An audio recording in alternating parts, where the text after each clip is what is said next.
ওকে, আসসালামু আলাইকুম প্রিয় শিক্ষার্থীরা, সবাইকে স্বাগত আমাদের আজকের ক্লাসে। আশা করি তোমরা সবকিছু ঠিকঠাকভাবে শুনতে পাচ্ছ। ওকে, ঠিক আছে। তো ভেরি গুড। আমরা তাহলে সব আমার কথা শোনা যাচ্ছে কিনা এবং সাউন্ডটা ক্লিয়ার আছে কিনা আমাকে একটুখানি জানাবা। আমরা শুরু করব আমাদের আজকের ক্লাস। আশা করি সবকিছু ঠিকঠাকভাবে শোনা যাচ্ছে এবং দেখা যাচ্ছে।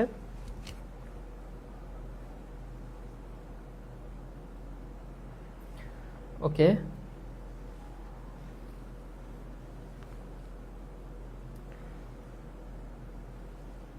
কেমন আছেন ভাই? হ্যাঁ, আলহামদুলিল্লাহ ভালো আছি। তোমরা সবাই একটু জয়েন করে ফেলো অ্যান্ড আমার কথা শুনতে পাচ্ছ কিনা এবং সাউন্ডটা ওকে আছে কিনা আমাকে একটুখানি জানাবা।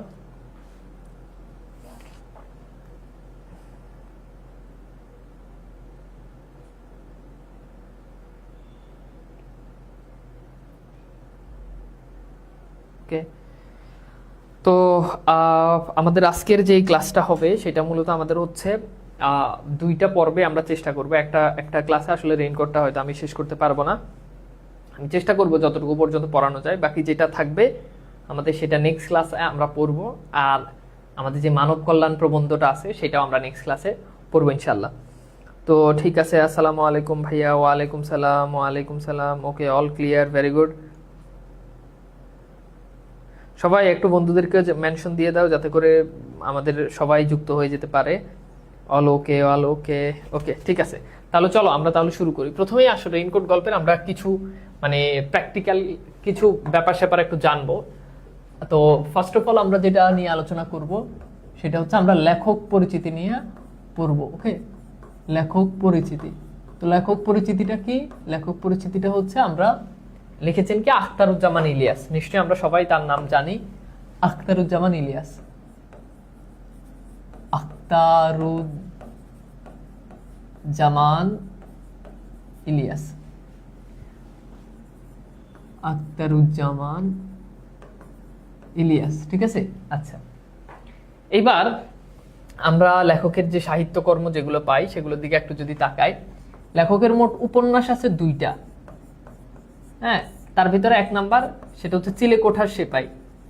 চিলেকোঠার সেপাই, বুঝছো? এটা হচ্ছে লেখকের যে প্রথম উপন্যাস। ওকে ওকে, ভেরি গুড। আচ্ছা, চিলেকোঠার সেপাই। 2 নাম্বার হচ্ছে খোয়াবনামা। খোয়াবনামা। এবং এই যে চিলেকোঠার সেপাই, এটার প্রেক্ষাপট হচ্ছে গণ অভ্যুত্থান। লিখে নাও, এটার প্রেক্ষাপট কি? পরীক্ষাতে এটা প্রশ্ন আসতে পারে। এটার প্রেক্ষাপট হচ্ছে গণ অভ্যুত্থান, বুঝছো? ওকে ওকে, আচ্ছা, এরপর আসো। গল্প গ্রন্থ আছে 3টা। গল্প গ্রন্থ, গল্প গ্রন্থ, গল্প গ্রন্থ কয়টা? 3টা। ওকে, 1 নম্বর হচ্ছে দুধে ভাতে উৎপাত। দুধে ভাতে উৎপাত। সবাই একটু মেনশন দিয়ে দাও, আজকে তো স্টুডেন্ট কম, ঠিক আছে। ওকে, 2 নম্বর হচ্ছে খোয়ারি। খোয়ারি, অন্য ঘ। এই জিনিসগুলো জাস্ট টাচে রাখবা, তাহলে হয় কি যে জিনিসগুলো মনে থাকবে আর কি, বুঝছো? পরীক্ষার হলে আসলে তুমি হচ্ছে আনসার করতে পারবা। অন্য ঘরে অন্য স্বর, অন্য স্বর, এগুলো হচ্ছে গল্প গ্রন্থ, ঠিক আছে, বুঝছো?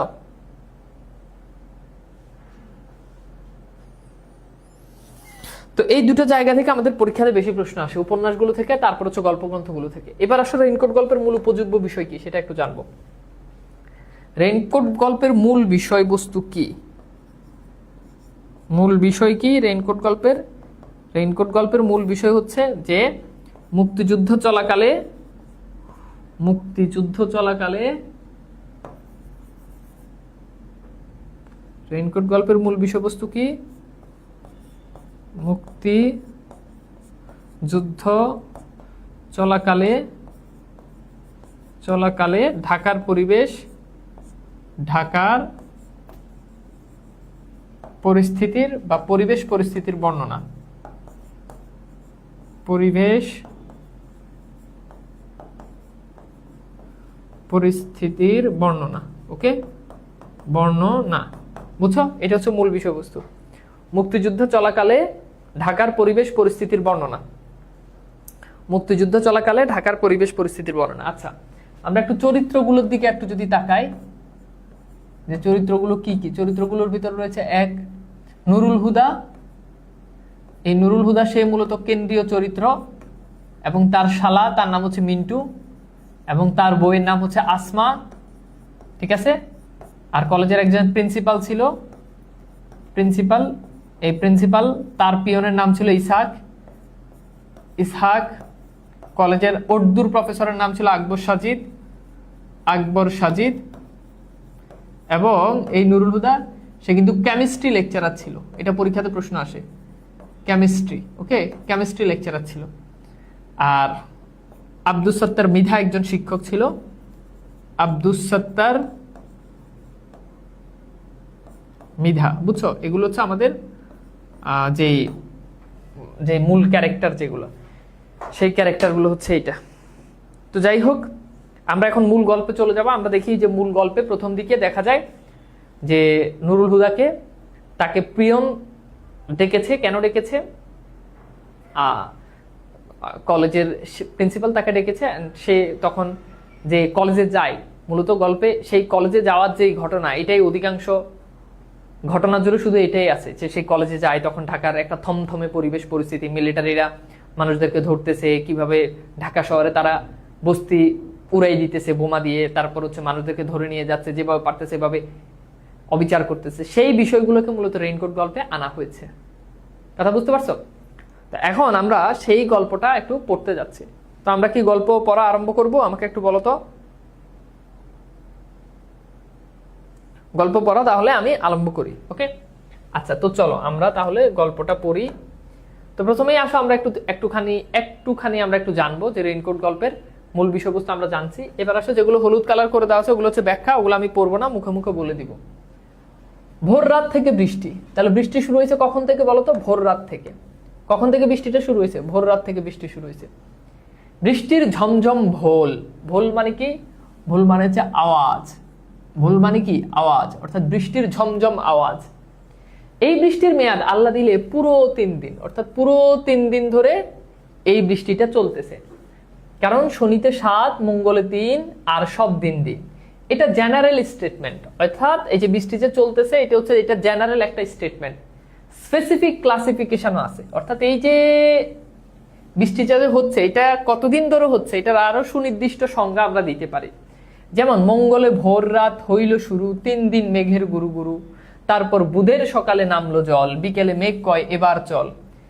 বৃহস্পতি শুক্র কিছুই বাদ নাই, অর্থাৎ বৃহস্পতি শুক্র কন্টিনিউয়াস বৃষ্টি হচ্ছে। কিন্তু এখন ভুলে গেছে, হ্যাঁ, যেটুকু মনে আছে, পুরো বেড কাভারের নিচে গুটি সুটি মেরে শুয়ে আরেক পশলা ঘুমিয়ে নেওয়ার জন্য এটাই যথেষ্ট। এবার নুরুল হুদার মনে হচ্ছে বৃষ্টি হলে আমরা কি করি?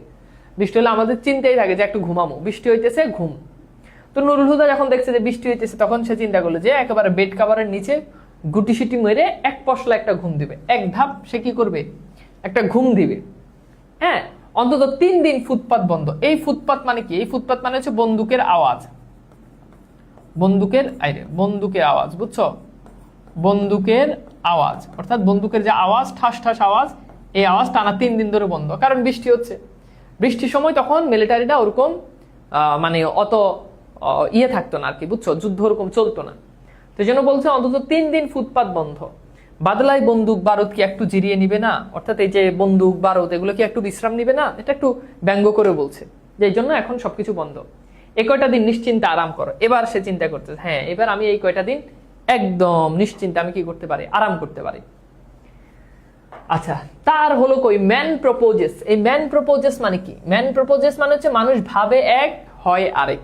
তো নুরুল হুদা ভাবছে সে ঘুমাবে, কিন্তু সেটা তো আর হলো না। এমন চমৎকার বাদলার সকালে দরজায় প্রবল করা নাড়া শেষে, হ্যাঁ, হেমন্তের শীত শীত পর্দা ছিঁড়ে ফেলা করে ফেললো, সব ভেস্তে দিল মিলিটারি আজ তার ঘরে। অর্থাৎ যখনই তার ঘরে এরকম দরজা নক করতেছে, জোরে জোরে, তখন সে ভাবছে যে তার ঘরে মিলিটারি চলে আসছে। এবার তো সে আতঙ্কিত হয়ে যায় যে তার ঘরে মিলিটারি চলে আসছে, মিলিটারি আসলেই তো উপায় নাই। নুরুল হুদা ভয় পেয়ে, তার তোমাদেরকে একটু বলে রাখি, এই গল্পের গল্পকথক নুরুল হুদা। যদিও লেখক তার জবানিতে অনেক কিছু বলছে, বাট গল্পের কথক কে? নুরুল হুদা। এটা কিন্তু নুরুল হুদা বলতেছে, আল্লাহ গো আল্লাহুম্মা আনতা সুবহানাকা ইন্নী কুনতু মিনাজ জালিমিন। যখন মানুষ কি বিপদে পড়ে তখন মানুষ এই দোয়া পড়ে। তো নুরুল হুদা ভাবছে মিলিটারি সামনে, করা বিপদ, এই জন্য সেই দোয়াটা পড়তেছে। আচ্ছা, এরপর দেখো পড়তে পড়তে দরজার দিকে এগোয়। হ্যাঁ, এ কয়েক মাসে কত সূরাই সে মুখস্থ করেছে। রাস্তায় বেরুলে 5 কালেমা সব সময় রেডি থাকে তার ঠোঁটের উপর, 5 কালেমা সব সময় রেডি থাকে তার ঠোঁটের উপর। কোন দিক না কোন দিক কখন মিলিটারি ধরে, তবু একটা না একটা ভুল হয়ে যায়। দোয়া মনে হলো ঠিকই, কিন্তু টুপিটা মাথায় নিতে ভুলে যায়। অর্থাৎ নুরুল হুদা সব সময় 5 কালেমা তার মুখে থাকে। কখনো দেখা যায় যে সে দোয়া তার মনে আছে, কিন্তু মাথায় টুপি নিতে ভুলে গেছে, কারণ কখন তারা মেরে ফেলে। আর মরার সময় কেউ যদি কালেমা পড়ে মরে, তাইলে এটা আমরা জানি যে সে জান্নাতে চলে যায়। কথা বুঝতে পারছো? এই জন্য সে সবসময় 5 কালেমা মুখে রাখে, যে কখন ঠোঁটের উপর রাখে, কখন মিলিটারি তাকে ধরে। আচ্ছা, এইবার খেয়াল করো, দুটো ছিটকানি একটা খিল, অর্থাৎ তার যে দরজা, সেই দরজার বর্ণনা দিচ্ছে। দুটো ছিটকানি, ছিটকানি হচ্ছে এরকম, এটা তো তোমরা সবাই চিনো, এবং একটা খিল। তাহলে দুটো ছিল ছিটকানি, এরকম দুইটা ছিটকানি, একটা হচ্ছে খিল। এই যে খিল হচ্ছে এরকম, এগুলো তোমরা হয়তো অনেকেই দেখো নাই, গ্রামে এগুলো আছে, এরকম খিল, বুঝছো? মানে দুইটা ইয়ের ভিতর দিয়ে এরকম খিল লাগাই যায়, বুঝছো? এবং কাঠের ডাসা খুলে দরজার কপাট ফাঁক করতে বাতাস বৃষ্টির ঝাপটার সঙ্গে ঘরে ঢুকে প্রিন্সিপালের পিয়ন। তাহলে মিলিটারি না, প্রিন্সিপালের পিয়ন। এটা হচ্ছে ডাসা। তাহলে জিনিসগুলো মনে রাখতে হবে, এটা হচ্ছে ছিটকানি, এটা হচ্ছে খিল। খিলটা হচ্ছে এরকম দুইটা ডান ইয়ে থাকে, তো এইটার ভিতর দিয়ে হচ্ছে একটা দরজাকে এভাবে ঢুকাই যায়, এটা হচ্ছে খিল। আর এটা হচ্ছে ঢাসা। ঢাসাটা হচ্ছে তোমার এরকম দুই পাশে দুইটা চকাট থাকে, এটার মাঝখানে কাঠ লাগাই যায়। তার মানে বুঝতে পারতেছো যে তার দরজা অনেক সিকিউরিটি আছে, যে দুইটা চিটখানি দেওয়া, একটা খিল দেওয়া, একটা ঢাসা দেওয়া। ওকে, আচ্ছা, তখন সে যখন এত কিছু খুলে দেখলো, তখন দেখলো যে না, মিলিটারি না, প্রিন্সিপালের পিয়ন। এবার সে বলতেছে আলহামদুলিল্লাহ, মিলিটারি নয়। পিয়নকে ধরে চুমু খেতে ইচ্ছা করতেছে। এখন নুরুল হুদা সে পুরুষ মানুষ, সে আর একটা পুরুষ মানুষকে ধরে চুমু খেতে ইচ্ছা করতেছে, তার মানে তার সমস্যা আছে। ব্যাপারটা এরকম না, মানে ব্যাপারটা হচ্ছে, ধরো তোমার অনেক সময় অনেক উত্তেজনার বসে, তো তুমি দেখলা যে শিওর এখন যে আসবে সে তোমার মারবে, মানে পিস্তল টিস্তল নিয়ে এসে সে তোমার মারবে, এটা তুমি কনফার্ম শিওর। পরবর্তীতে এসে দেখলে যে সেই মানুষ তোমার কিছুই করে না, বা সেই মানুষকে দেখে তুমি দেখলে যে তোমার আপন মানুষ। তাহলে তুমি ভাবছো যে মানুষ তোমাকে মারবে, কিন্তু এসে দেখলে যে আসলে সেই মানুষ না, তোমার আপন মানুষ বা তোমার চেনা পরিচিত মানুষ। তখন তোমার তার জড়াই যেতে মন চাইবে, চুমু খাইতে মন চাইবে, মানে এটা হচ্ছে উত্তেজনায় চুমু খাওয়া, বুঝছো? আচ্ছা, কিন্তু লোকটার চিনচিন গলায় গম্ভীর স্বরে হাঁকে, স্যার নে সালাম দিয়া, মানে সারা আপনাকে সালাম দিয়েছে বলেই ভাঙাচোরা গলায় খোঁচা খোঁচা দাড়িতে লোকটা নিজের বাক্যের কোমল শ্বাসটুকু শুষে এবং হুকুম ছাড়ে, তলব কে আবি জানে হোগা, অর্থাৎ তলব করেছে আপনাকে যেতে হবে। কি ব্যাপার? এরপর বলছে যে কি ব্যাপার, বলছে যে আপনাকে যেতে হবে, বুঝছো? আচ্ছা, এরপর দেখো আমরা একটু কোশ্চেন সলভ করি। দোয়া মনে হলেও নুরুল হুদা কি পড়তে ভুলে যায়? দোয়া মনে হলেও নুরুল হুদা কি নিতে ভুলে যায়? 1 2 নম্বর কোশ্চেন হচ্ছে যে নুরুল হুদার বাসায় দরজা কয়টা ছিটকানি ছিল? তাহলে ছিটকানি কয়টা ছিল, কোশ্চেনটা খেয়াল করতে হবে। তাহলে এই দুটো কোশ্চেন সলভ করো।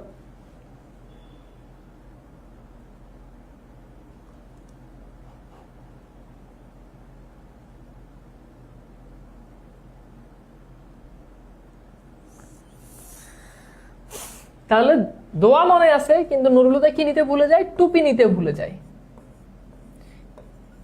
ওকে, নুরুল হুদার বাসায় দরজা কয়টা ছিটকানি ছিল?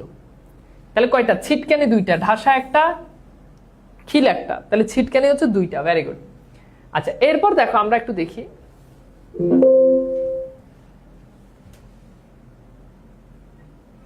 ওকে, তো এরপর খেয়াল করো, আমরা একটু দেখি। এরপর বলছে যে বেশি কথা বলার সময় নেই। ঠিক আছে, বেশি কথা, এরপর বলো বেশি কথা বলার সময় নেই। কলেজের দেওয়াল ঘেঁষে কারা বোমা ফাটিয়ে গেছে গত রাতে? অর্থাৎ গত রাতে কারা জানি কলেজের দেওয়ালের পাশে বোমা ফাটাই গেছে। মিসক্রিয়েন্ট লোক, মিসক্রিয়েন্ট লোক মানে হচ্ছে, মিসক্রিয়েন্ট বলতে এখানে বোঝানো মুক্তিযোদ্ধারা। মিসক্রিয়েন্ট শব্দের অর্থ দুষ্কৃতকারী। মুক্তিযোদ্ধাদেরকে এখানে মূলত এই শব্দটা ব্যঙ্গার্থে ব্যবহার করে। ব্যঙ্গ, বুঝছো? ব্যঙ্গার্থে ব্যঙ্গ করে তারা এই শব্দটা ব্যবহার করে। তো বলছে মিসক্রিয়েন্ট লোক ট্রান্সফরমার তোর দিয়া আউর আউফ জানেকা টাইমস, মানে এটার বাংলা অর্থ এখানে দেওয়া আছে যে দুষ্কৃতকারীরা ইলেকট্রিক ট্রান্সফরমার উড়িয়ে দিয়েছে। ইলেকট্রিক ট্রান্সফরমার এখানে দেখতে পাচ্ছ, এই ইলেকট্রিক ট্রান্সফরমার তারা কি করছে, উড়িয়ে দিয়েছে। আবার ফিরে যাওয়ার সময় প্রিন্সিপাল সাহেবের বাড়িতে গ্রেনেড ছুড়েছে, গেট ভেঙেছে। তার মানে বুঝছো ট্রান্সফরমার উড়িয়ে দিয়েছে মুক্তিযোদ্ধারা, অর্থাৎ মিসক্রিয়েন্টরা। আবার তারা যেটা করছে সেটা হচ্ছে তারা ওই যে তোমার ইয়েটা উড়ে কলেজের প্রিন্সিপাল আছে, প্রিন্সিপালের বাড়িতে কি করছে, গ্রেনেড ছুড়েছে।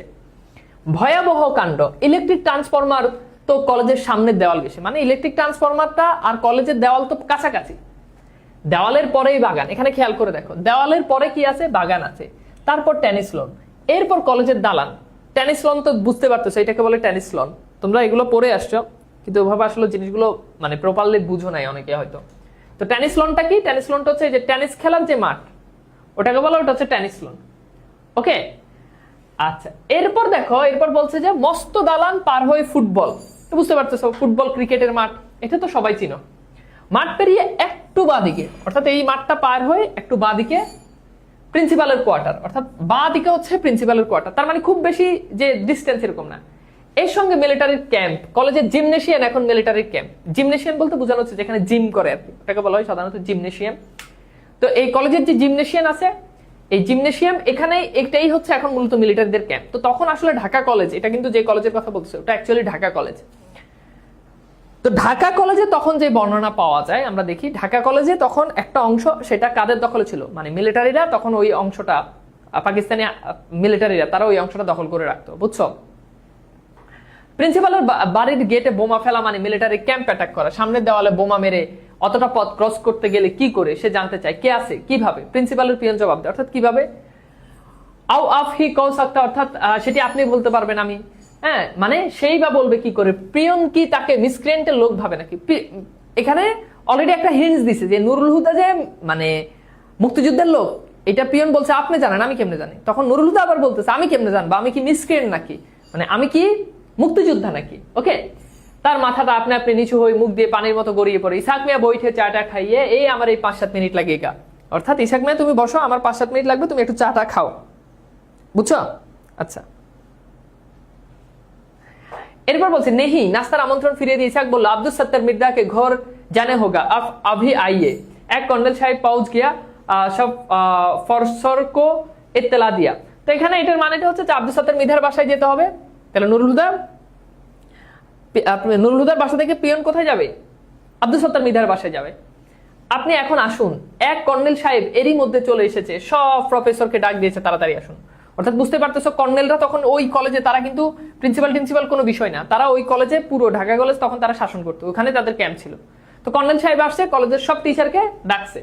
কর্নেলের নেতৃত্বে মিলিটারির হাতে কলেজটা, দেখছো কর্নেলের নেতৃত্বে মিলিটারির হাতে কলেজটা, এবং তাকে ন্যস্ত করেছে। ইসাক বেরিয়ে যায়, রাস্তায় গড় গড় করে থাকা বেবি ট্যাক্সির গর্জন তুলে সে রওনা দিল জিওগ্রাফির প্রফেসরের বাড়ির দিকে।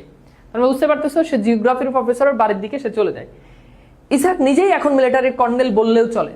তাহলে ইসাককে এখন মিলিটারির কর্নেল বললেই চলে, মানে ইসাক কিন্তু নিজেই এখন মিলিটারি কর্নেল, মানে কর্নেলটা হচ্ছে মিলিটারিদের অনেক উপরের পদ আর কি। তবে ভোরবেলা কলেজের ভেতর কর্নেল খোঁজ চলে আসে, হয়তো ডেমোটেড হয়েছে, অর্থাৎ তার পদ হয়তো নিচে নেমে গেছে। এখন ধরো মাঝে মধ্যে এমন হয় না যে কলেজের যেই দারোয়ান বা পিয়ন, সে এমন ভাব নেই যে সেই কলেজের প্রিন্সিপাল। যদি কখনো কলেজের প্রিন্সিপাল চলে আসে তাহলে কি সে পাওয়ার খাটাইতে পারে? তখন বলে যায় যে ধরো প্রিন্সিপাল চলে আসছে, তার মানে পিয়নে এবার নিচের পোস্টে গেছে। তো বলছে কর্নেল, তাকে এখন কর্নেল বলা চলে, কিন্তু আজকে যেহেতু কর্নেল কলেজে চলে আসে, এখন তাকে আসলে ডেমোটেড হয়েছে, সে এখন কর্নেল থেকে একটু নিচের পদ লেফটেন্যান্ট কর্নেলে গেছে, তারও নিচে নামতে পারে, অর্থাৎ তারও নিচে তার হইতে পারে। হ্যাঁ, আচ্ছা, এরপর দেখো আমরা একটু কোশ্চেন সলভ করি। রেইনকোট গল্পে রাস্তায় বেবি ট্যাক্সি কি শব্দ করে গর্জন তোলে? মাঠ পেরিয়ে একটু কোন দিকে প্রিন্সিপালের কোয়ার্টার?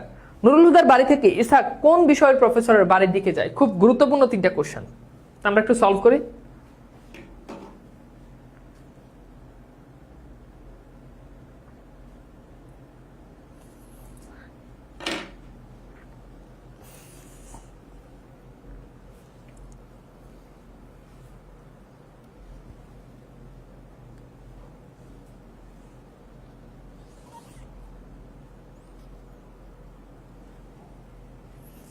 ওকে, বুঝছো?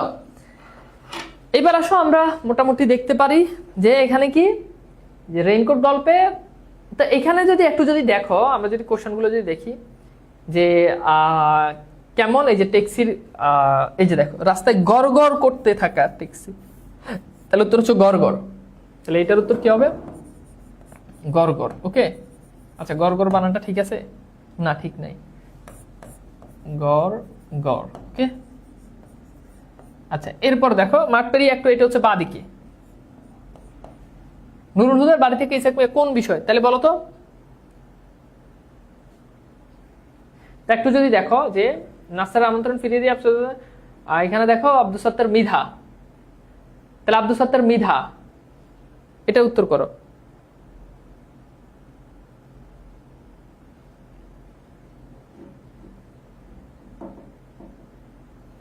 এই কোশ্চেনের আনসারটা মনে হয় এখানে নাই, তাই না? আব্দুল সত্তার মিধা, হ্যাঁ এই কোশ্চেনটার আনসার এখানে নাই। হ্যাঁ, কিন্তু সে জিওগ্রাফির প্রফেসর, যদি এখানে নাই। তাহলে নুরুল হুদা হচ্ছে কেমিস্ট্রির প্রফেসর আর আব্দুল সত্তার মিধা হচ্ছে জিওগ্রাফির প্রফেসর। কিন্তু ক্যাপ্টেনের এদিকে তাকে ঠেলে দেওয়া মুশকিল। মিলিটারির প্রাদুর্ভাবের পর, প্রাদুর্ভাব মানে কি? অহেতুক আগমন। প্রাদুর্ভাব শব্দের অর্থ কি? অহেতুক আগমন। অর্থাৎ মিলিটারি যখন কি করছে? অহেতুক যখন আসছে, অর্থাৎ যখন কোনো কাজ নাই হুদাই যখন আসে। তো মিলিটারিরা কলেজে এরকম অহেতুক আসার কারণে, ঠিক আছে, মিলিটারির প্রাদুর্ভাবের পর তাকে দেখে কলেজের সবাই তটস্থ থাকে। অর্থাৎ মিলিটারি যখন আসছে এরপর থেকে ইসাককে দেখে, মানে পিয়নকে দেখে সবাই তটস্থ হয়। এপ্রিলের শুরু থেকে সে বাংলা বলা ছেড়েছে। তাহলে এপ্রিলের শুরু থেকে ইসাক এখন আর বাংলা বলে না। কেন বাংলা বলে না? কারণ বাংলা বলে তো বুঝবে বাঙালি, এই জন্য সে উর্দু বলে। কোন কালে দাদা না পরদাদার ভাইরা মামুনা কে জানি দিল্লিওয়ালা কোন সাহেবের খাস খানসামা ছিল। অর্থাৎ কোন কালে তার এক লোক ছিল উর্দু বলে, সেই সুবাদে দিন রাত এখন উর্দু বলে। দূরের এক আত্মীয় হয়তো উর্দু বলতো, এই জন্য সে এখন উর্দু বলে। যেতেই হবে, অসময়ে বৃষ্টিতে ভিজে তোমার হাঁপানির টানটা আবার। আচ্ছা এই লাইনটা শুনে কি মনে হচ্ছে? এই লাইনটা কি পুরুষের কথা? এই লাইনটা না, এটা নারীর কথা, তাই না? এটা আসমার কথা, বুঝছো? এটা হচ্ছে আসমা, নুরুল হুদার যে ওয়াইফ আসমা। আসমা বলে যে অসময় বৃষ্টিতে ভিজে তোমার হাঁপানির টানটা আবার। তার মানে বুঝতে পারতেছো নুরুল হুদার একটা রোগ আছে। রোগ কি? রোগ কি? রোগ কি? ইসাককে ধরে চুমু খাওয়া না, রোগ হচ্ছে হাঁপানির টান, বুঝছো? রোগ হচ্ছে কি? হাঁপানির টান। বইয়ের এইসব সোহাগের কথা শুনলে কি চলবে? বউ কি প্রিন্সিপালের ধমকের ভাগ নিবে? এর উপর কলেজে কর্নেল এসেছে, কোপালে আজ কি আছে আল্লাহ জানে। অর্থাৎ বইয়ের এইসব কথাবার্তা শুনলে কি আর আমার দিন যাবে? তো তারপর আজকে আবার কলেজে কর্নেল আসছে, তো কি হবে এটা তো বুঝতে পারতেছ। ফায়ারিং স্কোয়াডে যদি দাঁড় করিয়ে দেয়, এই যে ফায়ারিং স্কোয়াডটা কি? ফায়ারিং স্কোয়াডটা হচ্ছে সাধারণত একটা নির্দিষ্ট স্থান থাকে। এই যে দেখো এই লোকটারে গুলি করতেছে, একটা নির্দিষ্ট স্থানের উপর দাঁড় করায় গুলি করে, এটাকে বলা হয় ফায়ারিং স্কোয়াড। তো বলছে ফায়ারিং স্কোয়াডে যদি দাঁড় করিয়ে দেয় তো কর্নেল সাহেবের হাত পায়ে ধরে ঠিক কপালে গুলি চালানোর হুকুম জারি করানো যায় না। তো এবার সে চিন্তা করতেছে কি যে আমাকে যদি কর্নেল সাহেব আমাকে যদি আজকে যদি মেরে ফেলে, এটা একটু ব্যঙ্গ করে বলতেছে, তাহলে আমি প্রিন্সিপালকে হাত পায়ে ধরবো যাতে আমার কপালে গুলিটা চালায়। কারণ কপালে যদি গুলি করে তাহলে ডিরেক্ট একসাথে মারা যাবে, কিন্তু কপালে গুলি না করে হাত পায়ে পেটের করলে মরতে সময় লাগে, কষ্ট হবে, এটা বুঝাইছে আর কি। আচ্ছা প্রিন্সিপাল কি তার জন্য কর্নেলের কাছে এই তদবিরটুকু করতে পারবে না? অর্থাৎ প্রিন্সিপাল তো আমার জন্য এতটুকু তো কর্নেলকে বলতে পারবে যে আচ্ছা ঠিক আছে ওর হচ্ছে কপালে গুলিটা করেন। পাকিস্তানের জন্য প্রিন্সিপাল দিন রাত দোয়া দরুদ পড়ছে, সময় নেয় আল্লাহর দরবারে কান্নাকাটি করে এবং সময় করে কলিগদের গালাগালি করে, মানে পবিত্র পাপী। একদিকে সে আল্লাহর কাছে দিন রাত দোয়া দরুদ, আবার তার যে কলিগ আছে তাদেরকে গালাগালি করে, বুঝছো? আচ্ছা এরপর দেখো এপ্রিল মাসের মাঝামাঝি প্রিন্সিপাল মিলিটারির বড় কর্তাদের কাছে সবিনয় বিনীত নিবেদন করেছিল যদি বাঁচতে হয় এবং সব স্কুল কলেজ থেকে, মানে পাকিস্তান যদি বাঁচাতে হয় তাহলে সব স্কুল কলেজ থেকে শহীদ মিনার হটাও। তো এই তদবিরটা, এই কথাটা বলছে কে? প্রিন্সিপাল। কাকে বলছে? মিলিটারিদেরকে বলছে যে সব স্কুল কলেজকে ভেঙে ফেলতে হবে, সব স্কুল কলেজের শহীদ মিনার ভেঙে ফেলতে হবে। এগুলো হলো পাকিস্তানের শরীরের কাঁটা। তাহলে পাকিস্তানের শরীরের কাঁটা কি? এই যে শহীদ মিনার। শহীদ মিনারটা কি? পাকিস্তানে তাদের শরীরের কাঁটা। এরপর বলছে পাকিস্তানের এই পাকসাপ শরীরটাকে নিরোগ করতে হলে সব কাঁটা উপড়ে ফেলতে হবে, অর্থাৎ সব শহীদ মিনার ভেঙে ফেলতে হবে। তা মিলিটারি ডক্টর আফাজ আহমেদের পরামর্শ শুনেছে। তাহলে দেখো এই যে ডক্টর আফাজ আহমেদ, ঠিক আছে, ডক্টর আফাজ আহমেদ। ওকে, এই পরীক্ষাতে প্রশ্ন আসবে যে প্রিন্সিপালের নাম কি। পরামর্শ শুনেছে, গ্রামগঞ্জে যেখানেই গেছেন প্রথমেই কামান তাক করেছে শহীদ মিনারের দিকে। দেশে একটা কলেজে শহীদ মিনার আর অক্ষত নাই, তা প্রিন্সিপাল তাদের এত বড় একটা পরামর্শ দিল, আর সামান্য একটা লেকচারারকে গুলি করার জন্য শরীরের আলতু ফালতু জায়গা বাদ দিয়ে কপালটা টার্গেট করার অনুরোধটা তারা মানবে না। অর্থাৎ প্রিন্সিপাল তো তাদের অনেক বড় কাজ করছে, তাদেরকে অনেক বড় পরামর্শ দিচ্ছে যে সব শহীদ মিনার ভেঙে ফেলো। তো সেই প্রিন্সিপাল যদি আমার জন্য এই কথা যদি মিলিটারিদেরকে যদি বলে যে আমার এই লেকচারারটার কপালে গুলি করেন, তাহলে সে কি এটা করবে না? অবশ্যই করবে। আবার প্রিন্সিপালকে সে এত সার্ভিস দিচ্ছে আর কলিগদের, তাও বা সাবঅর্ডিনেট মানে হচ্ছে অধীনস্থ ব্যক্তিদের জন্য এতটুকু করবে না?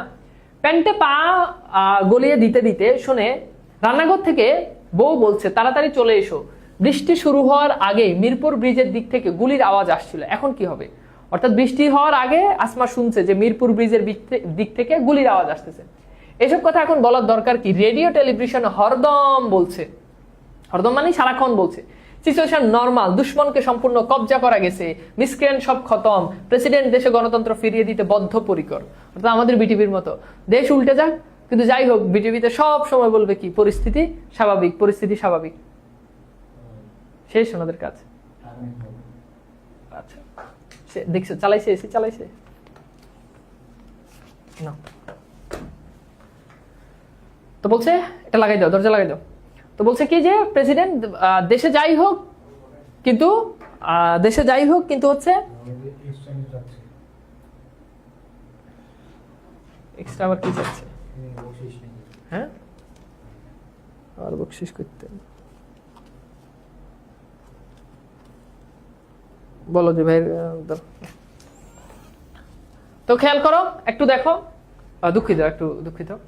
তো বিটিভির মতো আর কি, যে যাই হোক বলতেছে যে কি মানে ঘটনা পরিস্থিতি খুবই স্বাভাবিক, খুবই নরমাল, চিন্তার কোনো কারণ নাই। তো তখন এই মিডিয়াগুলোকে বা রেডিও টেলিভিশন এগুলো নিয়ন্ত্রণ করতো মূলত পশ্চিম পাকিস্তানিরা। এরা এদিকে পূর্ব পাকিস্তানি মানুষদেরকে মেরে সব সাফ করে ফেলতেছে, আরেকদিকে টেলিভিশনও বলতেছে যে খুবই স্বাভাবিক, সবকিছু নরমাল। এরপর বলছে কি our ultimatum aim remains the same, that is to hand over power to the elected representative of the people. অর্থাৎ জনগণের নির্বাচিত প্রতিনিধির কাছে আমরা ক্ষমতা হস্তান্তর করবো, এটা আমরা বদ্ধপরিকর বা এটাতে আমাদের মূল লক্ষ্য। সবই তো নরমাল হয়ে এসেছে। বাঙালি ইস্ট পাকিস্তানি গভর্নর, মন্ত্রীরা ইস্ট পাকিস্তানি, সবই তো স্বাভাবিক। এখন বউ তার এইসব বাজে কথা বলে কেন? আসমাকে নিয়ে আর পারা যায় না। একদিকে নুরুল হুদা চিন্তা করছে যে সবকিছু তো নর্মালই আছে, সবই তো নর্মাল, যে টেলিভিশনে বলতে সব নর্মাল, আর বউ এখন আমি বের হবো, এখন আমাকে এইসব কথা গল্প শোনাচ্ছে। ইসাক কোন মাস থেকে বাংলা বলা ছেড়েছে? এটা খুবই গুরুত্বপূর্ণ একটা কোশ্চেন, অনেকবার আসছে। প্রিন্সিপাল কাদের জন্য দিনটা দোয়া দরুদ পড়ে? দেশে গণতন্ত্র ফিরিয়ে দিতে বদ্ধপরিকর, উক্তিটি কার?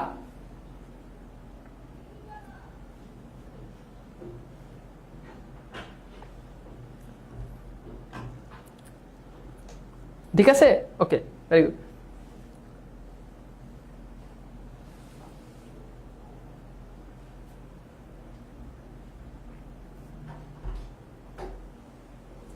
ওকে, বুঝলাম না ভাই, এসি ছাড়বেন ভালো কথা, কিন্তু ক্লাসে মানে এসি এটা আবার গল্প করা লাগে না? এসি তো আমার সব জায়গায়, উঠতে এসি, বসতে এসি, পিছনে এসি, সামনে এসি, এগুলো আপনার বলার কি আছে? বললে তো এগুলো অনেক বলা যায়। তোমরা যে আমাকে কি মনে করো আমি না বুঝি না। না ঘটনা হচ্ছে আজকে ওই যে আমি ক্লাসে ঢুকছি, এসি লাগাইতে আসছে আমার রুমে, বুঝছো? এসি তো আছে 3-4টা রুমে, তারপর আরেকটা লাগাইলাম, এই আর কি। আচ্ছা যাই হোক, এরপর দেখো আমরা একটু দেখি যে ইসাক কোন মাস থেকে বাংলা বলা ছেড়েছে। উত্তর হচ্ছে এপ্রিল মাসের শুরু থেকে। তো এখানে এপ্রিল লিখলেও পারো, অথবা এপ্রিল মাসের শুরু থেকে লিখলে। প্রিন্সিপাল কাদের জন্য দিনরাত দোয়া দরুদ পড়ে? পাকিস্তানিদের জন্য, বুঝছো? আচ্ছা, এরপর হচ্ছে দেশে গণতন্ত্র ফিরিয়ে দিতে বদ্ধপরিকরকে। এই কোশ্চেনটার আনসার তোমরা অনেকে পারবা না, একটুখানি যদি একটু দেখো। তো এখানে বলছে যে আমি স্ক্যান সব খতম, প্রেসিডেন্ট, এই যে দেখো, প্রেসিডেন্ট দেশে গণতন্ত্র ফিরিয়ে দিতে বদ্ধপরিকর। কিছুদিন বাদে তার ভাষণ শোনা যায়, তার মানে উত্তর হচ্ছে কি? এটার উত্তর কি হবে বলো তো? প্রেসিডেন্ট হবে, প্রেসিডেন্ট। ঠিক আছে, বুঝছো? Very good.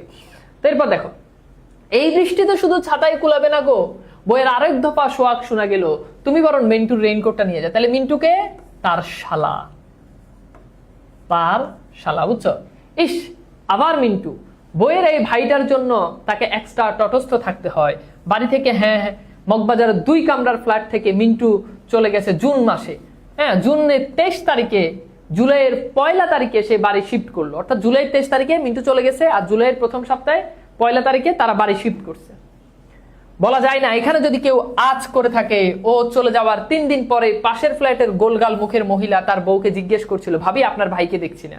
অর্থাৎ আসমা সবসময় তার ভাইকে নিয়ে একটা মানে চিন্তার মধ্যে থাকে। চিন্তাটার কারণ হচ্ছে তার ভাই কিন্তু মুক্তিযোদ্ধা ছিল। তো কেউ আসমার ভাইয়ের কথা জিজ্ঞেস করলে কিংবা বললে আসমা কি করতো, যে এখানে থাকা আমার ভাইয়ের জন্য নিরাপদ হবে না, বাসা চেঞ্জ করে ফেলতো। ব্যাস এই শুনে সে বাড়ি বদলানোর জন্য লেগে গেল হন্য হয়ে। মিলিটারি লাগার পর থেকে এই নিয়ে 4 বার বাড়ি পাল্টানো হলো। তাহলে মিলিটারি লাগার পর থেকে এখন পর্যন্ত মোট কয়বার বাড়ি পাল্টানো হয়েছে? 4 বার বাড়ি পাল্টানো হয়েছে। এখানে আসার পর নিচের তলায় ভদ্রলোক একদিন বলেছিল, আমার ভাইটাকে আর ঢাকায় রাখলাম না, যে গোলমাল বাড়ি পাঠিয়ে দিলাম শুনে বুকটা তার টিপ টিপ করছিল। এবার যদি তার শালার প্রসঙ্গ তোলে, নিরাপত্তার জন্যই সে এখানে এসেছে, কলেজ থেকে দূরে, আত্মীয় স্বজন থেকে দূরে। তাহলে এইখানে সে কিসের জন্য আসছে? নিরাপত্তার জন্য আসছে। এটাই রাইট অ্যান্সার। এখন অনেক জায়গাতে এটা দেওয়া থাকে যে সে কলেজ থেকে অনেক দূরে কেন বাসা নিয়েছে। ওই এক বইতে দেখলাম যে লেখা আছে কি জানি, যে শালার জন্য। এটা কি শালার জন্য হবে?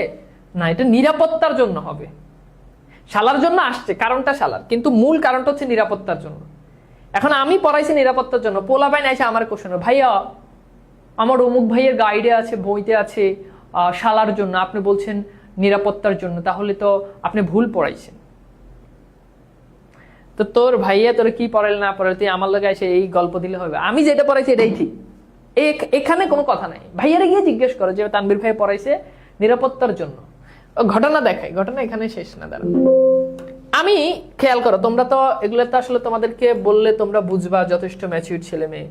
তোমরা তো মোটামুটি সেকেন্ড ইয়ারে উঠছে। একটা ফার্স্ট ইয়ারের ছেলে যখন পাকনামি করে তখন আসলে লজ্জাজনক বিষয়।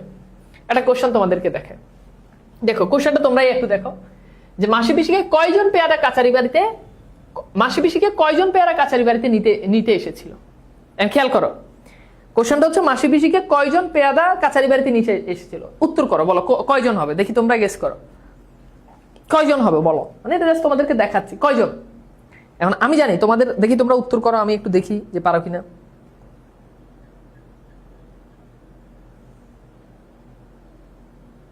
শালার জন্য মানে কি? মানে তার শালার কারণে মূলত তারা অনেকবার বাড়ি পাল্টাইছে, বুঝছো? তাহলে এখন এটার উত্তর তোমরা করো। যদি আমার ক্লাস থেকে শিখো তাহলে আলাদা বিষয়, বাট যদি এই যে দেখো এখন অনেকে এই যে 5 জন 4 জন 3 জন, বাট তোমরা অধিকাংশ যেটা মনে করতে পারো, গতকাল আমি এই ভিডিওটা দিছি, হয়তো অনেকেই দেখছো আমার ভিডিও, কারা কারা দেখছো তারা জানো। তোমরা অনেকে এটার উত্তর করবা 3 জন, কিন্তু না, এটার উত্তর 4 জন। দেখো টুইস্টটা এখানে খেয়াল করো। তোমাদেরকে অনেকেই বলে না যে বাংলা প্রথম পত্র, এটা আবার পড়া লাগে নাকি, এটা তো নিজে নিজে পড়লেই হয়। বাংলা প্রথম পত্রের মানে এমসিকিউ দিয়ে মনে করো মানে মাথা পাগল করে দেওয়া যায়। তো এখানে খেয়াল করো যে বাইরে থেকে ডাক আসে কানাই চৌকিদার। এখানে আমি তোমাদেরকে একটু দেখি মূল জিনিসটা, যে মাসি পিসি বাইরে দেখো গত রাত, আজ দ্বাদশী বেশ উজ্জ্বল। কানাইয়ের সাথে গোকুলের, দেখো কানাইয়ের সাথে গোকুলের যে 3 জন পেয়াদা এসেছে, মাসি পিসি তাদের চিনতে পারে। তাহলে কানাইয়ের সাথে 3 জন পেয়াদা আসছে, মাসি পিসি তাদেরকে চিনে। মাথায় লাল পাগড়ি আটা লোকটা তাদের অচেনা। তাহলে 3 জনকে চেনে, একজনকে চেনে না, যার মাথায় লাল পাগড়ি তাকে চেনে না। দেখো 3 জনকে চিনে, মাথায় লাল পাগড়ি আটা লোকটা তাদের অচেনা। তার মানে 3 জনকে চেনে, একজনকে চিনে না। তাহলে মোট কয়জন? 4 জন। এখন এটা সঠিক উত্তর 4 জন। এখন অমুক ভাইয়া পড়াইছে 3 জন, তমুক ভাইয়া পড়াইছে এটা, এই গল্প আমার লোকে দিয়ে লাভ আছে? 4 জন এটাই শেষ। এবং কি করে জানো, বইয়ের ছবি তুলে দেয় যে ওই বইটা আছে এটা। আরেকটা জিনিস তোমাদেরকে একটু দেখায়, যে তাহারাই পরমনে কবিতায় কয়টি ঋতুর উল্লেখ আছে। আমার কমেন্ট সেকশনে গিয়ে বইয়ের ছবি তোলে, ভাইয়া বইতে আছে 2টা, বসন্ত শীত। তো আপনি পড়াইছেন যে একটা ঋতু। আরে বাবা, শীত ঋতুর নাম তাহারাই পরমনে কবিতায় উল্লেখ আছে, বলো। আচ্ছা পুরো কবিতা ভালো করে পড়ো, কোথাও দেখবা শীত এই শব্দটার উল্লেখ আছে? বলো, তাহারাই পরমনে কবিতায় শীত শব্দের উল্লেখ আছে? বসন্তের উল্লেখ আছে, কিন্তু শীতের কথা কোথাও উল্লেখ নাই। শীতকে বুঝাইছে বাট সরাসরি শীতের কথা।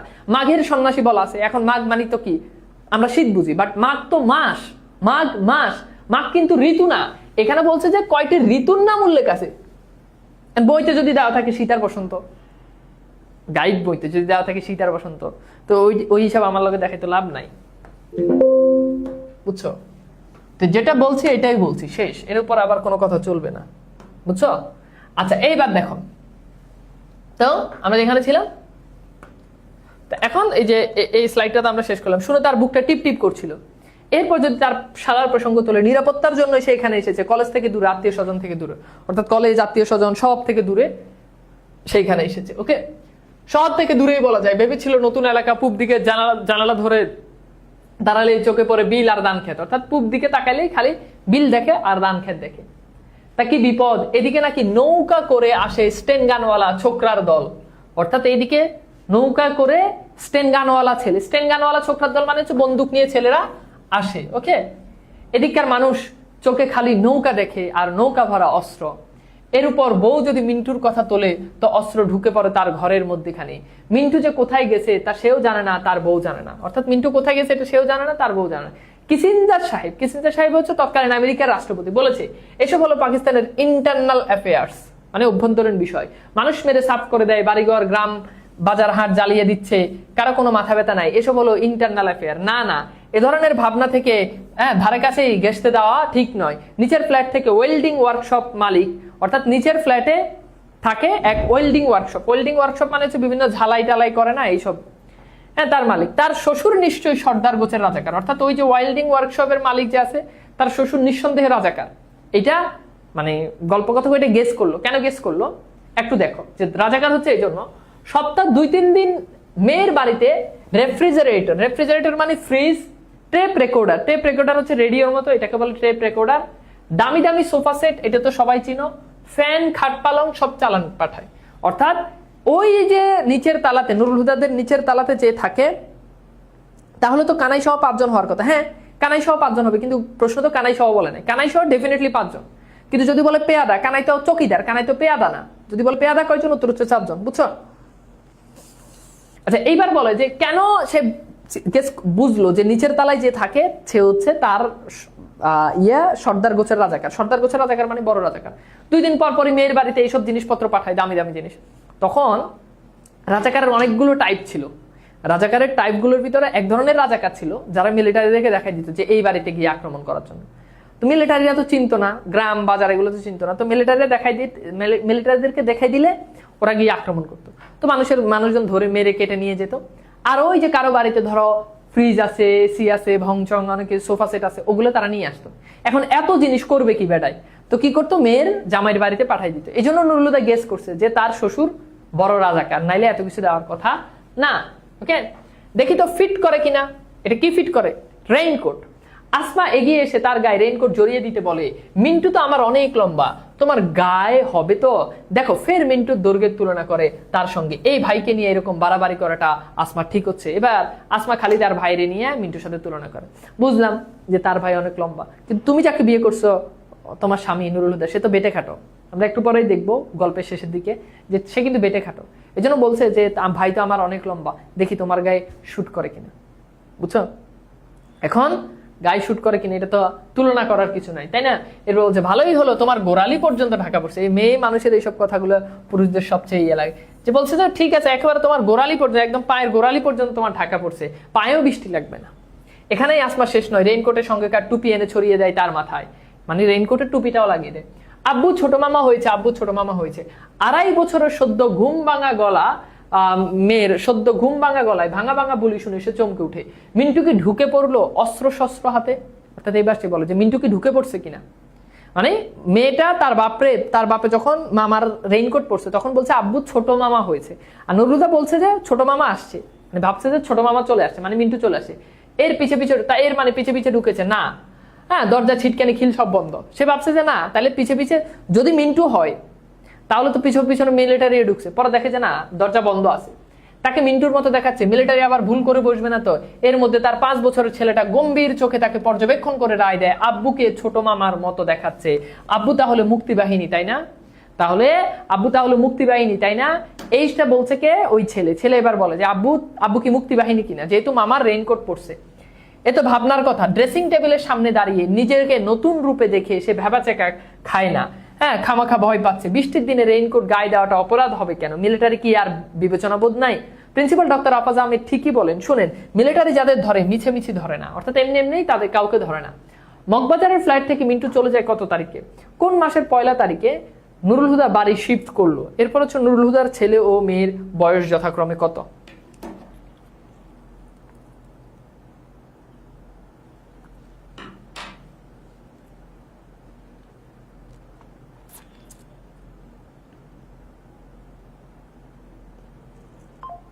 দ্রুত হয়েছে?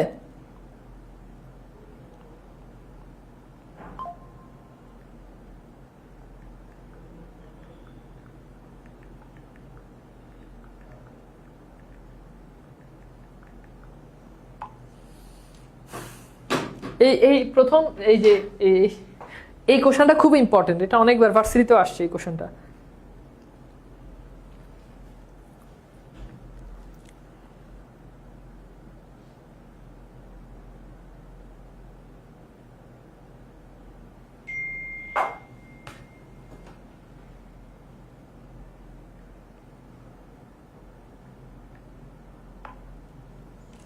আচ্ছা এইবার খেয়াল করো যে মগবাজারের ফ্ল্যাট থেকে মিন্টু চলে যায় কত তারিখে? জুনের 23 তারিখে। জুলাইয়ের প্রথম সপ্তাহে তারা বাসা শিফট করে, কিন্তু যায় জুনের 23 তারিখ।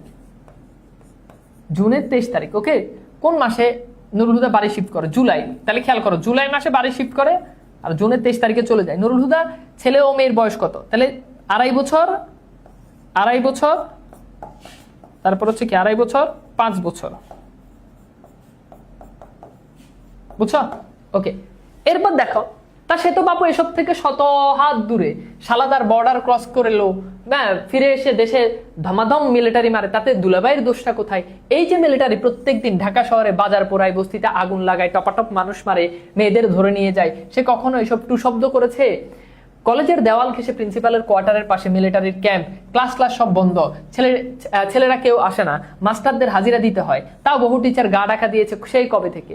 সে তো রোজ টাইমলি যায়, স্টাফ রুমে কলিগ্রা ফিস করে কোথায় কোন ব্রিজ উড়ে গেছে, কোথায় 7 মিলিটারির লাশ পড়েছে ছেলেদের গুলিতে, এই কলেজের কোন কোন ছেলে ফ্রন্টে মানে হচ্ছে মুক্তিযুদ্ধে গেছে। কই সে তো বাবা এসব থেকে, হ্যাঁ এসব আলাপের মধ্যে কখনোই থাকে না। এসব কথা শুরু হলে আলগোছে উঠে চলে আসে প্রিন্সিপালের কামরায়। অর্থাৎ সে বলতে যে আমাকে কেন মারবে, মানে এগুলো সে নিজে চিন্তা করতেছে আর কি, যে রেইনকোট দেখে আমাকে কেন মারবে। আমি তো সবসময় কলেজে যখন কেউ এইসব কথাবার্তা বলে আমি আস্তে করে উঠে প্রিন্সিপালের রুমে চলে যাই, আমার শালা মিলিটারি মারে, তাতে আমার দোষ কই? ওকে। ডক্টর আফাজ আহমেদ খ্যাস গলায়, খ্যাস, তাহলে ডক্টর আফাজ আহমেদের গলা কি খ্যাস? অনেকের গলা আছে না একটু মানে খ্যাস টাইপের, এরকম আর কি, মানে কথা বললে একটু খ্যাস। এখন ধরো যেমন আমার গলার আওয়াজটা কেমন, অনেকটা মৃদু, আলতো, তারপর হচ্ছে স্মুথ, ওকে, সুললিত, অনেকভাবে এটাকে বিষয়ায়িত করা যায়। তো অনেকের আবার দেখবে কথা করে এমন। তো এইটা হচ্ছে কি তার গলা। তাহলে এখান থেকে পরীক্ষাতে এটাও কিন্তু প্রশ্ন আসছে ভার্সিটিতে যে আফাজ আহমেদ তার গলা কেমন? উত্তর হচ্ছে খ্যাস। তো তার এই খ্যাস গলা হিন্দুস্তান অভিস্কেন্ডের আশু মানে হবে, হবু, ঠিক আছে, ভবিষ্যৎ। আশু অবশ্যম্ভাবী মানে হচ্ছে মানে 100% হবে এমন। পতন সম্বন্ধে নিশ্চিত ভবিষ্যৎবাণী শুনে, হ্যাঁ ওই ঘরে আজকাল সহজে কেউ ঘেসে না। উর্দুর প্রফেসর আকবর সাজিদ প্রিন্সিপালকে আজকাল তোয়াজ করে, অর্থাৎ প্রিন্সিপাল আকবর সাজিদ আজকাল প্রিন্সিপালকে একটু মানে পাম দেয় আর কি, ওকে, তোয়াজ করে। মিন্টুর ফেলে যাওয়া নাকি রেখে যাওয়া রেইনকোটটা ঢোকার পর থেকে পা শিরশির করছে, আর এক মুহূর্তে দাঁড়িয়ে থাকা যাচ্ছে না। প্রিন্সিপাল তাকে ডেকে পাঠিয়েছে সে কখন? রাস্তায় একটা রিক্সা নাই, তাই রিক্সার পরোয়া সে করছে না। রেইনকোটের ভিতরে হাঁটতে হাঁটতে বাস স্ট্যান্ডে যেতে কোনো অসুবিধা হবে না। রেইনকোটের উপর বৃষ্টি পড়ছে অবিরাম, কি মজা, তার গায়ে লাগে না একটি ফোঁটা। টুপির বারান্দা বেয়ে পানি গড়িয়ে পড়লো কয়েক ফোঁটা, সে চেটে দেখে ঠিক পানসে স্বাদ নয়। টুপির তেজ কি পানিতে লাগলো নাকি? তাকে কি মিলিটারির মতো দেখাচ্ছে? পাঞ্জাব আর্টিলারি। সে এবার চিন্তা করতে যে তাকে কি মিলিটারির মতো দেখাচ্ছে কিনা, যে আমাকে মিলিটারির মতো দেখাচ্ছে কিনা। এবং মিলিটারিদের অনেকগুলো ধরনের কথা বলছে, যে পাঞ্জাব আর্টিলারি, না বালুচি রেজিমেন্ট, না কমান্ডো ফোর্স, নাকি প্যারামিলিটারি, না মিলিটারি পুলিশ। ওদের তো এক এক গোষ্ঠীর এক এক ধরন, এক এক সুরত মানে হচ্ছে চেহারা। তো পাকিস্তানি মিলিটারিদের মধ্যে অনেকগুলো ছিল, অনেকগুলো সেকশন ছিল, কারো ভাগ এইটা, কারো এইটা, হ্যাঁ, কেউ মিলিটারি কেউ প্যারামিলিটারি এরকম। তো সে চিন্তা করতে যে আমি এই রেইনকোটটা পরার কারণে আমাকে কার মতো দেখাচ্ছে। ঠিক আছে, একজন বলছো কোকিলের কণ্ঠ, থ্যাংক ইউ সো মাচ। তোমরা কিভাবে এরকম মানে হৃদয়ের গহীনে উজ্জ্বল কথাটা তোমরা আসলে যেভাবে ধরে ফেলো না, এই জন্য মানে তোমাদের আসলে সৃজনশীলতা, সৃষ্টিশীলতা এটা বরাবর মতোই আমাকে মুগ্ধ করে। আমি কিন্তু বলি নাই যে কোকিলের কণ্ঠ আমার কণ্ঠ, কারণ এটা আমি নিজের সম্পর্কে নিজে বলতে পারি না, বাট আমি মন থেকে চাচ্ছি যে তোমরা কেউ এই কথাটা এই নির্মম সত্য কথাটা ধরে ফেলো। তো একজন ধরে ফেলছে, থ্যাংক ইউ। এরপর দেখো তার রেইনকোটের দিকে নতুন কোনো বাহিনীর লোক মনে হচ্ছে হোক, সে বেশ হনহন করে হাঁটে। শেষ হেমন্তের বৃষ্টির বেশ শীত ভাব, কিন্তু রেইনকোটের ভেতরে কি সুন্দর মিন্টুটা এই রেইনকোট রেখে গিয়ে কি ভালোই না করেছে। বাস স্ট্যান্ডে পৌঁছে বাসের জন্য তাকে তাকাতে হয় উত্তরে। মিলিটারির লরির লেজটাও নাই, লরি মানে গাড়ি, অর্থাৎ মিলিটারির গাড়ি একেবারেই দেখা যাচ্ছে না। আবার তার বাসের নামগন্ধ নাই। বাস স্ট্যান্ডের জনপ্রাণী বলতে একেবারেই একলা, অর্থাৎ বাস স্ট্যান্ডে তেমন কোনো মানুষজনই ছিল না। রাস্তার পাশে পান, বিড়ি, সিগারেট, ছোট দোকানদার ঝাঁপ একটুখানি তুলে দোকানটাও তাকিয়ে রয়েছে উত্তরে, দোকানদারও তাকিয়ে রয়েছে উত্তরে। ওদিকে কোনো গোলমাল হলো নাকি? দোকানদার ছেলেটা একটু বাচাল টাইপের, অর্থাৎ যে ছেলেটা ওই পান সিগারেট বিক্রি করে সে একটু বাচাল টাইপের। বাস স্ট্যান্ডে তাকে দেখলে ছোটটা বিড়বিড় করে কয়, কাল শুনেন নাই মিরপুরের বিল দিয়া 2 নৌকা বোঝাই কইরে আইছিল, একটা জিপ উড়াই দিছিল, কমপক্ষে 5টা খান সেনা খতম। খান সেনা বলতে এখানে বোঝানো হচ্ছে পাকিস্তানি মিলিটারি। বিবিসি কইছে রংপুর দিনাজপুর হাফের বেশি জায়গা স্বাধীন। এর মধ্যে চিপচিপে বৃষ্টিতে লালচে আবা তুলে এসে পড়লো লাল রঙের একটি স্টেট বাস। অর্থাৎ এই কথা বলতে বলতে একটা লাল রঙের একটা বাস চলে আসছে, সেই বাসে করে তারা উঠে গেল। নুরুল হুদা কেমন করে হাঁটে? উর্দুর প্রফেসরের নাম কি? 2টা গুরুত্বপূর্ণ প্রশ্ন, এই প্রশ্নটা অনেকবার আসবে, অনেকবার এসেছে। ঠিক আছে,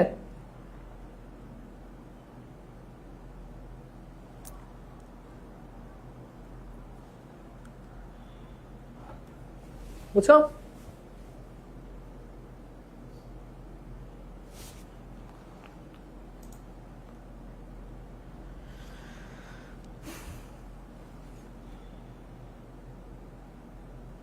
আচ্ছা, এইবার আসো আমরা একটু দেখি তো নুরুল হুদা কেমন করে হাঁটে। উত্তর হচ্ছে হনহন করে হাঁটে, হনহন করে হাঁটে। হ্যাঁ, উর্দুর প্রফেসরের নাম কি? উত্তর হচ্ছে আকবর সাজিদ।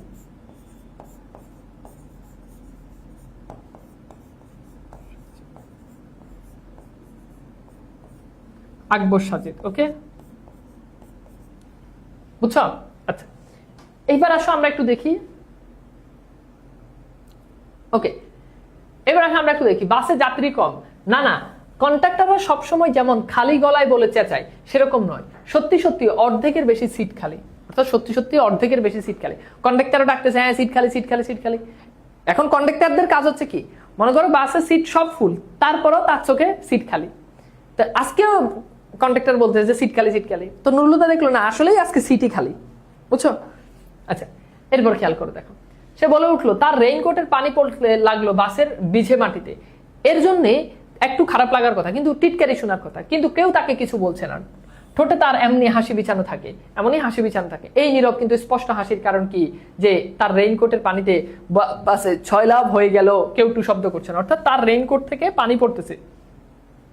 কিন্তু মানুষজন তো তাকে বলার কথা যে আপনি রেইনকোটের পানি নিয়ে কেন উঠছেন, আপনার রেইনকোটে সিট ভিজে যাচ্ছে, বাস ভিজে যাচ্ছে, এরকম কেউ কিছু বলতেছে না। তার পোশাক কি সবাইকে ঘাবড়ে দিল নাকি? এবার সে চিন্তা করতেছে, আচ্ছা কেউ যে আমার এই যে পানি পড়তেছে এটার জন্য যে প্রতিবাদ করতেছে না, তার মানে কি? তার মানে কি রেইনকোট আমার এই পোশাকের কারণে সবাই আমাকে ভয় পাচ্ছে, মিলিটারি ভাবতেছে? তখন কিন্তু সাধারণ ওই যে চোর বাটপার এরা কিন্তু মিলিটারিদেরকে অনেক ভয় পেত। খালি রাস্তা পেয়ে বাস চলে খুব জোরে, কিন্তু তার আসনটি সে নির্বাচন করতে পারছে না। টলতে টলতে একবার সেই সিট পছন্দ হয় না, ফের ওই সিটের দিকে তাকায়। অনেক সময় দেখবা বাসে বা গাড়িতে উঠলে সিট যখন সবগুলোই ফাঁকা, তখন কনফিউজড যে কোন সিটে উঠবো, কোন সিটে বসবো। আর সিট যখন থাকেই না, তখন একটা পাইলেই হয়েছে। তো এরকম আর কি। এমন সময় পেছনের দিক থেকে 2জন যাত্রী উঠে পড়লো তাড়াহুড়ো করে। রাখো রাখো রাখো বলতে বলতে ঝুঁকি নিয়ে তারা নেমে গেল চলন্ত বাস থেকে। সে তাদের দিকে তাকায় এবং বুঝতে পারে এরা পালালো ঠিক তাকে দেখে, অর্থাৎ তাকে দেখে 2জন লোক অলরেডি বাস থেকে নেমে গেছে। কারণ মুক্তিযোদ্ধা মানে নুরুল হুদাকে দেখে তারা বুঝছে যে নুরুল হুদা হচ্ছে মুক্তিযোদ্ধা, এই জন্য তারা কি করছে, ফটাফট তারা নেমে গেছে। একটা চোর আর একটা পকেটমার, কিংবা দুটোই চোর অথবা দুটোই পকেটমার। নাম্বার মুহূর্তে দুটোর মধ্যে সর্দার টাইপেরটা তার দিকে ফিরে তাকালো। সেই চোখ ভরা ভয় কেবল ভয়, অর্থাৎ যেটা একটু সর্দার টাইপের ওটা তাকে দেখে ব্যাপক ভয় পাইছে। জুৎসই সিট বেছে নিয়ে ধপাস করে বসতে ফোমে ফস করে আওয়াজ হয় এবং তাতেই আর ফিরে তাকায় সামনের সিটে বসা 3জন যাত্রী। এবার সামনের সিটে বসা তিনজন যাত্রী এবার আবার তার দিকে তাকান। এদের সে ঠিক চোর অথবা পকেটমার বলেই শনাক্ত করে ফেলে। ডাকাত হতে পারে, কিংবা মিলিটারির কোনো বস্তিতে আগুন লাগিয়ে চলে এলে এরা ছোটে সেখানে লুটপাট করতে। তো এরা কি ধরনের চোর হতে পারে, বাটপার হতে পারে, এটা নুরুলহুদা বলতেছে। অথবা মিলিটারি কোথাও লুটপাট করলে এরা গিয়ে উচ্ছিষ্ট কুড়ায়। মিলিটারি কোথাও লুটপাট করে সবকিছু ধ্বংস করার পর যতটুকু পায় এরা সেগুলো নিয়ে আসে। হ্যাঁ, এরপর হচ্ছে তিনটেই পরের স্টপেজে নামার জন্য অনেকটা ধরপর করে উঠে দাঁড়ায় এবং বাস থামায়, সঙ্গে সঙ্গে নেমে পড়ে ঝটপট।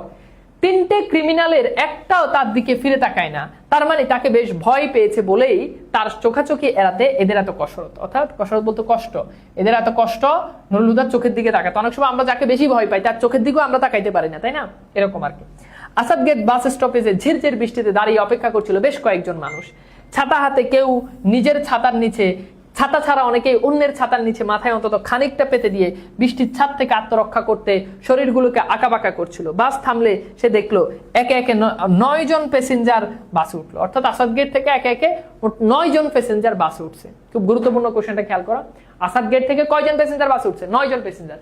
সে বেশ খুঁটিয়ে খুঁটিয়ে সবাইকে দেখে, তো তার দিকে তাকিয়ে 9 জনের 3 জন আরে রাখো এবং আরেকজন রাখো রাখো বলতে নেমে গেল দরপর করে। তাহলে খেয়াল করো, তার মধ্যে 9 জনের থেকে 3 জন তাকে দেখে নেমে গেছে রাখো রাখো বলে, এবং আরেকজন রাখো রাখো বলে, এবং আরো একজন সে কি করে রাখো রাখো বললে নেমে পড়লো ধরপর করে।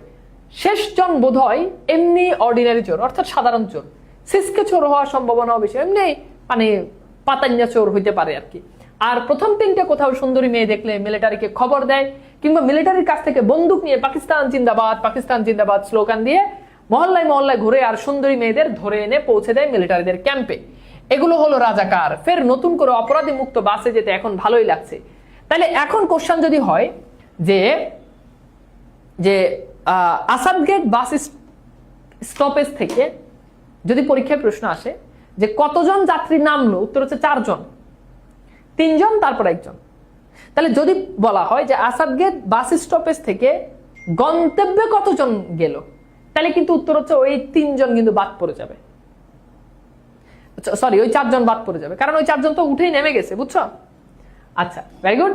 এরপর দেখো, জানালার বাইরে বৃষ্টির রাশ, ঠান্ডা, গাছপালা, লোকজন, দোকানপাট, বাড়ি ঘরের উপর ট্রান্সফার আবরণ দেখে এক্সট্রা ভালো লাগে। সমস্ত ভালো লাগা ছিঁড় খায়।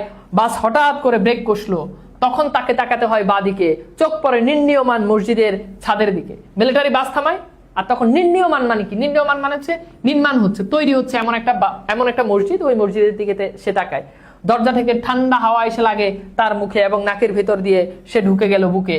হ্যাঁ, সেখানে ধাক্কা লাগে। ক্র্যাকডাউনের রাত কেটে ভোর হলো মিলিটারির গুলিতে। মসজিদের ছাদ থেকে পড়ে গিয়েছিল মুয়াজ্জিন সাহেব, অর্থাৎ ওই মসজিদের মুয়াজ্জিন সাহেব।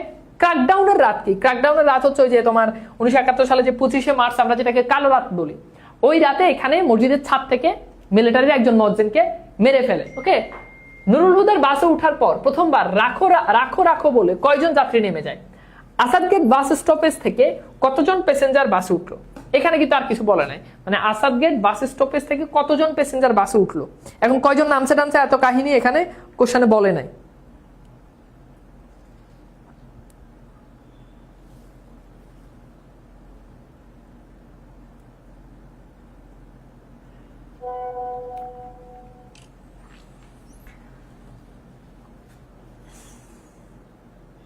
প্রতিবেদন, হ্যাঁ বুঝাই দিব, এগুলো বুঝাই দিব, কোনো চিন্তা নাই। এগুলো লিখিত পার্টে যেগুলো, এগুলো খুব সুন্দর করে আমি বুঝাই দিব, তোমরা এত চিন্তা করার কিছু নাই। হ্যাঁ, ওকে। তাহলে এখানে হচ্ছে নুরুলহুদার বাসে উত্তর হচ্ছে প্রথমবার নামা হচ্ছে 3 জন, খুব ভালো করে খেয়াল করো। আচ্ছা, এরপর দেখো আসাদ গেট বাস স্টপেজ থেকে কয়জন প্যাসেঞ্জার বাসে উঠলো? এখানে উত্তর হচ্ছে 9 জন। এখানে উত্তর কয়জন? 9 জন। Very good. কতজন? 9 জন। আচ্ছা, এরপর দেখো ঠান্ডা হাওয়ায় ধাক্কায় রেইনকোটের তাপে এতটা গরম হয়ে উঠে মনে হয় ভিতরে বুঝে আগুন লেগে গেল। মসজিদের উল্টো দিকের বাড়িতে 3 তলায় তখন তারা থাকতো, অর্থাৎ নুরুলহুদা ওই 25শে মার্চ কালো রাতে মসজিদের অপোজিটে 3 তলা একটা বাড়ি ছিল, সেখানে তারা থাকতো। রাতভর ট্যাঙ্কের হুঙ্কার আর মেশিন গান, স্টেন গান, ঘেউ ঘেউ আর মানুষের কাতরানিতে তাদের ঘুম হয়নি সে রাতে, অর্থাৎ নুরুলহুদার ওই রাতে 25 মার্চের রাতের কথা বলছে, সেই রাতে তার আর ঘুম হয় নাই। ছেলে মেয়ে মায়ের সঙ্গে সে শুয়েছিল খাটের নিচে, অর্থাৎ ছেলে মেয়ে তারা এতটাই ভয় পেয়েছে নুরুলহুদা যে তারা খাটের নিচে ওই রাতে শুয়েছিল। ভোরবেলা মিলিটারি মানুষ মারায় একটু বিরতি দিলে ছেলে মেয়ে ঘুমিয়ে পড়ে এবং বন্ধ জানালায় পর্দা একটু তুলে সে রাস্তাতে দেখতে পায় রাস্তার উপর মসজিদের ছাদে মুয়াজ্জিন সাহেব দাঁড়িয়েছিল আজান দিতে। সাধারণত জুমার নামাজটা সে নিয়মিত পড়ে, সাধারণত জুমার নামাজ নিয়মিত পড়ে, জুমার নামাজ তো সপ্তাহে একদিন, সে নুরুল হুদার খালি জুমার নামাজই পড়ে। তবে সেই ভোরে তার আজান শুনতে ইচ্ছা করছিল খুব। মুয়াজ্জিনের আজান দেওয়াটা সম্পূর্ণ দেখবে বলে সে জানালার ধারে থেকে সরে না, অর্থাৎ জানালার পাশে দাঁড়ায় থাকে, মুয়াজ্জিন আজান দিবে, সে শুনবে।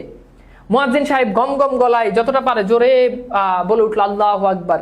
অর্থাৎ ওই রাতে আবার এখানে আরেকটা লাইন আছে, এলাকায় ইলেকট্রিসিটি নষ্ট ছিল, অর্থাৎ বিদ্যুৎ ছিল না, মসজিদের মাইক্রোফোন অকিছু, এই জন্য মুয়াজ্জিন জোরে জোরে বলতেছে আল্লাহু আকবার। দ্বিতীয়বার আল্লাহর মহত্ব ঘোষণা করার আর সুযোগ তার মেলেনি, তার আগেই সম্পূর্ণ অন্যরকম ধ্বনি করে লোকটা পড়ে যায় রাস্তার উপর। সেদিন সকালে বৃষ্টি ছিল না, আজ বৃষ্টির সকালে মিলিটারি কি ওই একই দৃশ্যের পায়তারা করতেছে, অর্থাৎ ওই দিন যে মুয়াজ্জিনকে মেরে ফেলছে সেদিন সকালে তো বৃষ্টি ছিল না, সেদিন ওই মুয়াজ্জিনকে মেরে ফেলছে, আজকে সকালে বৃষ্টি হচ্ছে, আজকেও কি একই রকম মানুষ মারবে কিনা। যখন তার বাস আটকাইছে তখন এটা নিয়ে এসে চিন্তায় পড়ে যায়। এখন তো কোনো নামাজের ওয়াক্ত নেই, তবে আজান দেওয়া হবে কি করে? এরা বোধহয় যে কোনো সময়কে নামাজের ওয়াক্ত ঘোষণা করার হুকুম জারি করতে পারে। এটা তারা বোঝাচ্ছে যে পাকিস্তানিরা তখন যা ইচ্ছে তাই তারা করতে পারে, তারা নামাজের নতুন ওয়াক্তের হুকুমও তারা জারি করে ফেলতে পারে, এরকম আর কি বুঝাচ্ছে। এরপর বলছে মিলিটারি এখন যাবতীয় গাড়ি থামাচ্ছে, গাড়ির প্যাসেঞ্জার নামিয়ে দাঁড় করিয়ে দেয় রাস্তার ধারে, গাড়ির প্যাসেঞ্জারকে নামায় রাস্তার পাশে দাঁড় করিয়ে দেয়। আরেক দল মিলিটারি স্ট্যান্ড গান তাক করে রেখেছে এই মানুষটির শাড়ির উপর। অন্য একটি দল ফের ওই সব লোকের জামা কাপড়, শরীরের গোপন জায়গাগুলো তল্লাশি করে। মিলিটারি যাদের পছন্দ করে তাদের ঠেলে দিচ্ছে পেছনে দাঁড়ানো একটা শাড়ির দিকে, অর্থাৎ যাদের পছন্দ করতেছে তাদের একটা শাড়িতে আর আরেক দলকে আরেকটা শাড়িতে। তাদের বাসটিতে এসে উঠলো লম্বা ও খুব ফর্সা এক মিলিটারি। তখন বাসের ভেতর কোনো আওয়াজ নাই, যাত্রীদের বুকে টিপ টিপ, অর্থাৎ মিলিটারি উঠছে, কাকে কি করে কাকে ধরে নিয়ে যায়। শব্দ এই নীরবতার সুযোগ বাড়ে এবং এতটাই তার মাথায় বাজে দ্রাম দ্রাম করে। বারান্দাওয়ালা টুপির নিচে শব্দের ঘষায় ঘষায় আগুন জ্বলে এবং তার হালকা বেরোয় তার চোখ দিয়ে। তবে একটু নড়ে বসলেই মাথার এবং বুকের ধ্বনি নিয়ন্ত্রণে আসে। এসবকে পরোয়া না করে সে সরাসরি তাকালো মিলিটারির মুখের দিকে, অর্থাৎ এত কিছু চিন্তা না করে সরাসরি সে মিলিটারির মুখের দিকে তাকালো। মিলিটারির চোখ ছুছালো, ছুছালো মানে হচ্ছে ধারালো, ছুছালো মানে কি ধারালো, অর্থাৎ মিলিটারির চোখ কি ছিল ধারালো ছিল। ছুছালো চোখের মনির কাঠায় বিঁধে যায় তার মুখে, অর্থাৎ মিলিটারির যে ছুছালো যে চোখ, এই চোখের যে মনি, এই মনিটা বিঁধে যায়, বিঁধে যায় মানে গেথে যায় নুরুল হুদার মুখের দিকে, মানে সে নুরুল হুদার মুখের দিকে এবার তাকায়। সেও তার চোখে বোতা এবং গরম চাউনিটাকে স্থির করে আলগোছে বিছিয়ে দেয় মিলিটারির খাড়া নাক, ছুছালো চোখ, গোপের নিচ ও নাক, গোপের ও আশেপাশের নিচে লালচে চামড়ায়। এতে কাজ হলো, মিলিটারির চোখ সরে যায় তার মুখ থেকে, নেমে পড়লো রেইনকোটের উপর। এবার নুরুল হুদার মুখ থেকে এবার রেইনকোটের দিকে তাকাচ্ছে, মনে হয় রেইনকোটের ফোঁটাগুলো লোকটা গুনে গুনে দেখছে, অর্থাৎ এমন ভাবে সে তাকায় যে মনে হচ্ছে যে গুনে গুনে গুনে গুনে দেখতেছে রেইনকোটে কতটা ফোঁটা আছে। ভেতরের তাপে এসব পানির ফোঁটা দেখে মিলিটারি থ মেরে যাবার কি হলো, লোকটা কি এগুলো রক্তের চিহ্ন দেখে, অর্থাৎ ওই রেইনকোটের পানিগুলোকে মনে হচ্ছে, পানির ছিটাগুলোকে মনে হচ্ছে ওই মিলিটারি রক্তের চিহ্ন দেখতেছে। এটা নুরুল হুদার কাছে মনে হলো। রেইনকোটে বৃষ্টি ফোঁটাগুলো গুনতি সেরে মিলিটারি হঠাৎ বলে আগে বাড়ো, অর্থাৎ আগে যাও, ওকে। তারপর তাদের বাসটাকে ছেড়ে দেয়। নুরুল হুদা সাধারণত কোন নামাজটা সে নিয়মিত পড়ে? রেইনকোট গল্পে বর্ণিত মুয়াজ্জিনের গলার স্বর কেমন ছিল? বাসে মিলিটারি প্রথম নুরুল হুদার কোন দিকে তাকালো বলো তো?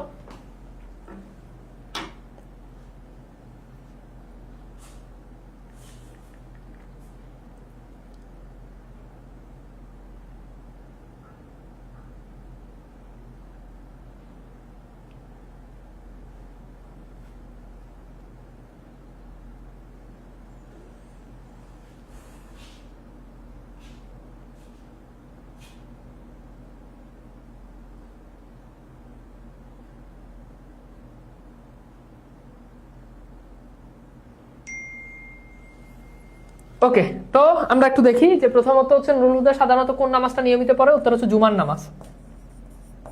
আচ্ছা, এরপর দেখো রেইনকোট গল্পে বর্ণিত মুয়াজ্জিনের গলার স্বর কেমন? গম গম। এটা কিন্তু পরীক্ষাতে আসে। বাসে মিলিটারি প্রথমে নুরুল হুদার কোন দিকে তাকায় বলো তো? এটা কোন দিকে তাকায়? তার চোখের দিকে তাকায়, তাই না? চোখের দিকে। আমরা একটু দেখি, তারপর একটু চেক করে নিই কোশ্চেনটা। সরাসরি তাকালো মুখের দিকে, সরি মুখের দিকে, মুখের দিকে, এটা আমার কাছে একটু কনফিউশন মনে হচ্ছে। চোখের দিকে না, মুখের দিকে। হ্যাঁ, মুখের দিকে। ওকে ওকে, তো আজকের ক্লাসে আমরা মোটামুটি এতটুকু পর্যন্ত পড়লাম। তা আমাকে একটুখানি জানাও যে তোমরা আজকের ক্লাসটা কেমন লেগেছে। আশা করি আজকের ক্লাসটা ভালো লেগেছে। প্রথম পর্ব আমরা পড়লাম, নেক্সট ক্লাসে ইনশাল্লাহ আমরা দ্বিতীয় পর্ব পড়বো এবং হচ্ছে